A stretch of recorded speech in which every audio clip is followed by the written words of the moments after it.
What's up, everybody? It's Magic with RaceTunes.com, back for another edition of Dr. Miranda Previews. With me, as always, is my co-host, Dr. Miranda. How are you doing today? I'm doing great. I mean, this time next week, I will be on a plane on my way to Saratoga. So I'm super excited about that. I know Mike is still really mad I'm not going to Las Vegas, but he'll get over it. That's okay. Listen, you were in Vegas. You met us at NHC before. You've seen what that is. You haven't seen Saratoga, especially on Traverse Day. So, listen, I understand. Mike might be a little mad, but the rest of us understand why you're doing it. We're going to Saratoga today. We're going to look at the headlining race for Saturday's card. That is the Grade 1 $600,000 Alabama Stakes. Dr. Miranda field of 7 3-year-old fillies going a mile and a quarter on the dirt, going a really long distance here. Favoritism, even money on Malathaat, your Kentucky Oaks winner.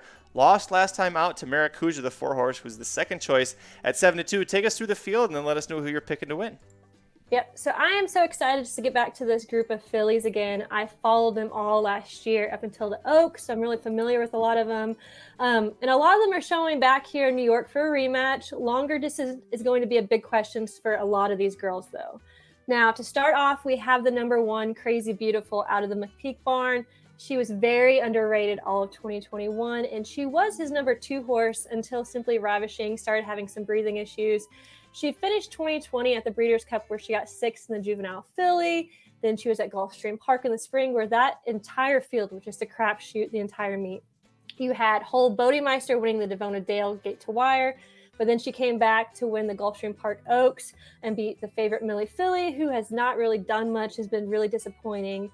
She then went on to the Kentucky Oaks, where she was against a lot of these girls in a little bit tougher competition, and she didn't do that great. She finished 10th place. She has been on a 2-race winning streak with the Summer Oaks, the Del Mar Oaks, earning her career best Beyer of 91. Now, the competition wasn't the best, so I don't know how she's going to fare again against these tough girls, especially going 10 furlongs this time. I want to comment, though, that she does like to come from behind a stalk, but I just think this entire field is going to be all of them trying to close at the very end. Now, the next girl everybody knows is one of my personal favorite, Will Secret. I've been on her team since the Martha Washington, the Honeybee. Everyone always looks past her, and they are, again, with her odds being one of the longest on the board at 15-1. She ran behind the favorite twice already in the Ashland and the Kentucky Oaks, getting 3rd each time out. So she knows what kind of pace Malathaat's going to run. When she ran the Kentucky Oaks, she ran her best race, getting a 91 Beyer, and wasn't too far behind the second place winner, Search Results, and Malathaat. Now, everybody's busting her chops because she bounced in the Indiana Oaks, where she ran her worst race in her career. She got 6th place, but I mean, everybody has their good and bad days. She had also gotten LASIK that day for the first time in 7 months, a side note, so maybe she didn't respond very well to that. And I also didn't watch that race. That was the first race of hers I didn't watch, so maybe I jinxed it. I don't know. But she's been training well since then, so I think she's going to end up hitting the board at least. Now, we have the number 3, Clary Air.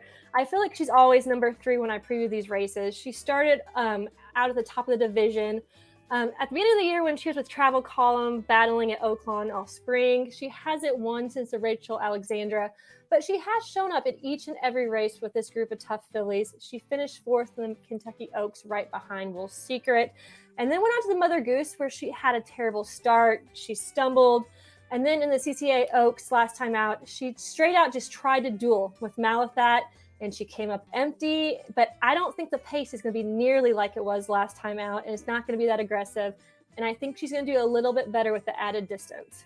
Now, the number 4 is Maracuja, who pulled off a huge upset last time out, going against the monster Malathaat. She ran her best career ever, 97 Beyer. Now, before that race, she had faced Malathaat in the Kentucky Oaks, and she wasn't even a contender. I didn't even give her a second look. I saw her working out in the morning, and I just had a feeling she was the worst of the New York girls that are coming in with Search Results, Malathaat, and Maracuja. She was right behind Search Results in the Gazelle and has beat out Army Wife, who's also in this race. But call me crazy, I just think that the CCA Oaks was such a weird race and was such a fluke, and I still believe that Malathaat's the real deal, and that was just such a weird race to me. She is a G1 winner, but I think that this race is actually going to be the real test for her. Now we're going to go with the number 5. That's Played Hard, and this is a new face to me. I've never seen this horse race before. And looking at her PP, she's very lightly raced. She has won 2 back-to-back races against maidens in Allowance Company. She has the pedigree with Into Mischief, but I just feel like this girl is way in over her head, and adding the distance, I just don't see this happening at all. Now, the number 6 is even money odds favorite with Malathaat. She is hands down a monster. Nobody can deny that. She was undefeated until last time out against Maracuja. I think that Clary Air pushed her so hard in the beginning, and she has never had that before, and I just don't think they knew how to respond with her. I mean, she still got a 97, and she didn't even win that race. I think they're going to have a different plan going into this race, knowing that Maracuja may do the same thing again. I think the added distance can only help her. Now, before the CCA Oaks, she had won 3 greatest stakes with the Desmoselle, the Ashland, and the Kentucky Oaks, and she has done nothing but improve each and every time out. And I imagine that they're going to keep her off the pace this time like they did in the Ashland and the Kentucky Oaks, so she has enough to finish this race. And lastly, we have Army Wife, who has won back-to-back races. This year, her stakes career started out with the Gazelle, where she lost behind Search Results, and Maracuja, who have both gone on to be G1 winners with the Acorn and the CCA Oaks. She then went on to the Black Eyed Susans, where she took down not the strongest field, but she still won impressively. Her last race was the Iowa Oaks, where she won by an even bigger lead, and she has improved every single race. Now, I made fun of Prairie Meadows last time out when talking about Nick's Go, but look what happened there. So maybe there are some strong horses coming out of Iowa. I think that she is stepping up in class, but I also think that she is ready for this. So with my top pick, I'm going to go with the number 6 Malathaat. I just have to do it. I'm just going to erase the last race from my head. Now, to try to get some value underneath, I'm going to put in her running mate from the Kentucky Oaks that finished in the top. So I'm going to do an exacta box with Will Secret and Claria. So that's going to be a 2, 3, 6 box. In a trifecta box, I'm going to add in Army Wife. So that'll be a 2, 3, 6, 7.